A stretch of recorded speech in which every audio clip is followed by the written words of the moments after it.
విశ్వాసులు పరిచయలో పాలు పొందే అవకాశాలు లేవా? ఉంటే ఉపయోగం ఏంటి? ఎక్కడేసిన గొంగలు అక్కడేగా. జీవితకాలం అంతా మేము మందిరం ఉండడమేనా? జీవితకాలం అంతా ఒకే ఒక మందిరంలో వంట చేస్తూ ఉండమేనా? జీవితకాలం అంతా ఆ మందిరంలోనే ఏదో ఒక పరిచర్య చేస్తా ఆడే మగ్గిపోవడమా? అన్నప్పుడు ఎందుకు అని చాలామంది పరిచర్ని నిర్లక్ష్యపరుస్తారు. పరిచర్య దేవుని సేవ, దేవుని పని కనుక మనం దేవుని సేవ చేయడం, దేవుని పని చేయడం మన తరానికి ఆశీర్వాదం. ఇర్మీయా పుస్తకం 33వ అధ్యాయం 22వ వచన భాగాన్ని చదవండి ఒకసారి. నా సేవకుడైన దావీదు సంతానమును, నాకు పరిచర్య చేయు లేవీయులను లెక్కింపలేనంతగా నేను విస్తరింపజేస్తాను. జాగ్రత్తనండి, పరిచర్య చేసే లేవీయులను దేవుడు ఆశీర్వదిస్తానంటున్నాడు. అంటే పరిచర్య చేయడం ఆశీర్వాదం.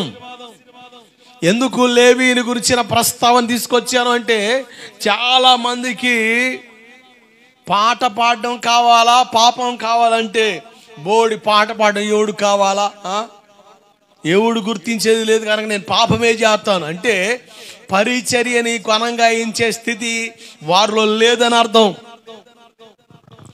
మందిరం ఊడుస్తూ ఉన్నాం, ఎవరైనా గేలి చేశారనుకో, ఎవరైనా హేళన చేశారనుకోండి, ఎవరైనా చీప్గా మాట్లాడారనుకోండి, ఏంద్ర మందిరం ఊడ్చేదేంది, చర్చి ఊడ్చేదేంది అని గేలి చేస్తే దాని కొరకు ఆ పరిచర్య చేయడానికి అయిష్టాన్ని చూపిస్తాం. అంటే దేవుని దృష్టిలో వాళ్ళు ఎలా ఉన్నారయ్య అంటే ఘనంగా ఉన్నప్పటికీ వాళ్ళ దృష్టిలో పరిచర్య చాలా హీనంగా ఉంది. ఇలా చాలా మంది పరిచర్ని చాలా హీనంగా ఆలోచించే వాళ్ళు, చీప్గా భావించే వాళ్ళు ఉన్నారు. నేనంటాను, దేవుని సేవ చేయడం, దేవుని సేవలో పాలు పొందడం, ఆ అవకాశం దొరకడం, దాన్ని సద్వినియోగం చేసుకోవడం మన తరాలకు ఆశీర్వాదం. గట్టిగా చప్పలు కొడుతూ స్తోత్రం చెప్పు, హల్లెలూయా.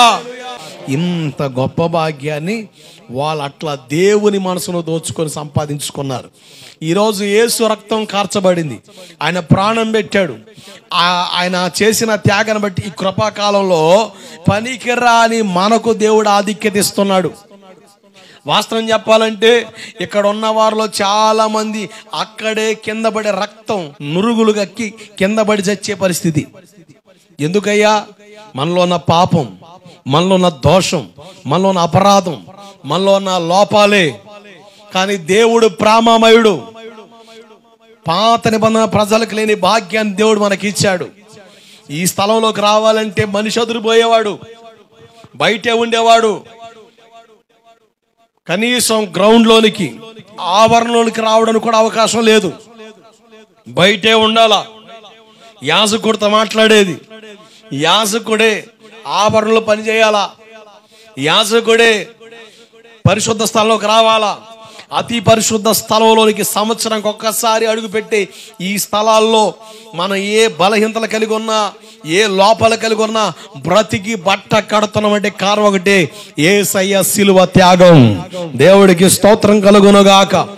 ఇంత అవకాశం దేవుడు ఇచ్చాడు కనుకనే దేవుని సన్నిధి చులకనయ్యింది, దేవుని సన్నిధికి విలువ లేకుండా పోయింది, దేవుని సన్నిధి అంటే లెక్క లేకుండా పోయింది. ఈరోజు మందిరాల్లోనే బూతులు మాట్లాడే వాళ్ళు లేకపోలేదు, మందిరాల్లోనే గొడవలు ఆడేవాళ్ళు లేకపోలేదు, కాళ్ళు పట్టుకొని అక్కడే తణుకులు ఆడేవాళ్ళు లేకపోలేదు. ఈరోజు పరిశుద్ధ స్థలంలోకి వచ్చి నిలబడడానికి అవకాశం ఇచ్చిన దేవుని ప్రేమ మనిషికి అర్థం కాలేదు. అందుకని దేవుని పని అన్నా, దేవుని పరిచర్య అన్నా, దేవుని సేవ అన్నా, దేవుని సన్నిధన్నా చాలా చులకని స్వభావం. కొంతమంది చర్చిలో కూర్చొని ఫోన్లో కొంటా, యూట్యూబ్లు, ఫేస్బుక్లు, ట్విట్టర్లు. తమ్ముడు, నువ్వు ఎక్కడున్న దేవుడితో మాట్లాడుతున్నాడు, మానేయ్. అది నీకు ఆశీర్వాదం కాదు. దేవుని సన్నిధికి వచ్చాం, సైలెంట్లో పెట్టేయ్, స్విచ్ ఆఫ్ చేసేయ్, అవసరం లేదు. నిర్లక్ష్యాన్ని మనం ఏదో కోణంలో కనపరుస్తూ ఉంటాం. కొంతమంది నిద్రపోతా ఉంటారు. నిద్రపోతున్నారా? నిద్రపోయే వాళ్ళ స్తోత్రం చెప్పండి. చాలా తెలివి వాళ్ళు అలవాటు పడిన దోమ ఆలౌట్ మీద కూర్చుందట, అటువంటి మన పని. దేవుడికి స్తోత్రం కలుగునుగాక. చాలా మంది నిద్రపోతున్నప్పుడు కూడా అలర్ట్గా ఉంటున్నారు, అలవాటు పడ్డారుగా. జాగ్రత్త. నిద్ర ఒకవేళ దేవుని సన్నిధిలో నిలబడి ఆ పాత్ర మీద లెక్క ప్రకారం అయితే అలా అమాంతం మొదలుపడ్డమే. రే రే యాగోబా, యాగోబు అబ్బోగిరేవు దాటేసాడు. ఇప్పుడు అబ్బోగిరేవు దాటేసాడు రాయవా లేడు. అంత భయానకమైన స్థలమే దేవుని సన్నిధి. కానీ ఈరోజు ఆయన కార్చిన రక్తాన్ని బట్టి దేవుడు అవకాశం ఇచ్చాడు. మరి ఎలా నిద్రపోతున్నావు, ఎలా ఫోన్ నొక్కుంటున్నావు, ఎలా నిర్లక్ష్యం కూర్చున్నావు నాకు తెలియదు. దేవుని సన్నిధి విలువ నీకు అర్థం అవ్వాలి. దేవుని సన్నిధి ఒక విలువ అర్థమైతే భయముతో, వణుకుతో, యథార్థతతో, విశ్వాసముతో దేవుని మందిరంలో నిలబడతాము. దేవుడికి స్తోత్రం చెప్పండి. హల్లెలూయా. మన జీవితాన్ని కూడా చూస్తే ఒకప్పుడు దేవుని సన్నిధి నుంచి వెలివేయబడిన వారుగా, చర్చికి రావాలంటే కొంతమందికి ఇష్టం ఉండదు. చర్చికి రావాలంటే బామో దేవుని మందిరానికి నేను రాను, నాలాంటి దుర్మార్గుడు కూడా రాకూడదు, నాలాంటి పనికి మళ్ళీ రాకూడదు అన్న డైలాగులు మనం వింటూ ఉంటాం కొంతమంది కాడ. అటువంటి వాళ్ళు కూడా దేవుడు దర్శించి మార్చుకొని తన బిడ్డగా చేర్చుకొని ఆయన సన్నిధిలో నిలుపుకొని వాళ్ళ ద్వారా దేవుడు గణపరచబడుతున్నాడంటే ఎంత గొప్ప దేవుడు మనం కలిగి ఉన్నాం. దేవుడికి స్తోత్రం కలుగునుగాక. మనలో చెప్పదగింది ఏమీ లేదు, కోరుకోదగింది ఏమీ లేదు. పనికి రాని వారిని దేవుడు ఏర్పాట్లో తీసుకొచ్చాడు. దేవుడికి మహిమ కలుగునుగాక. నిన్న రాత్రి ఆ రాజుపాలెం పాస్టర్ గారు ఫోన్ చేశాడు. అయ్యగారు, ఓ ముసలిది తెగ కలవరెత్తుంది అని. ముసల్లా ఎందుకు? ఏం లేదయ్యా, ఆ ముసలిది పాతనికి వెళ్ళొద్దేమో, చర్చికి వెళ్ళి బాప్తిజం తీసుకుంది అనుకున్నాను. ఈ ముసలి నక్క, ఈ ముసలిది పాతనికి అరుదుగా పోద్దట. కోటలు పిలితే వచ్చింది, మాకు చుట్టం దూరపు చుట్టం వచ్చింది.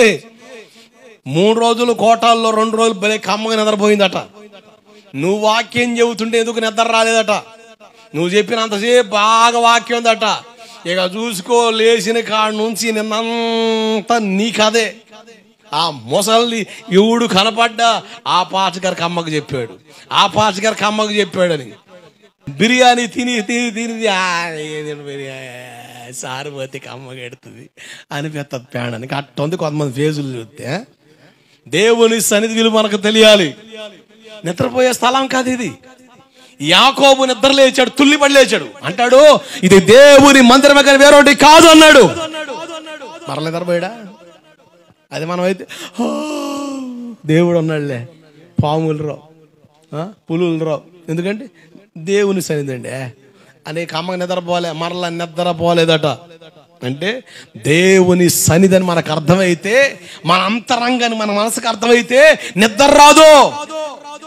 ఎందుకంటే అది భయంకరమైన స్థలం, దేవుడు కదిలే స్థలం, దేవుడు మాట్లాడే స్థలం, దేవుడు మనతో ముచ్చటించే స్థలం ఇదే. దేవుడికి స్తోత్రం కలుగునగాక.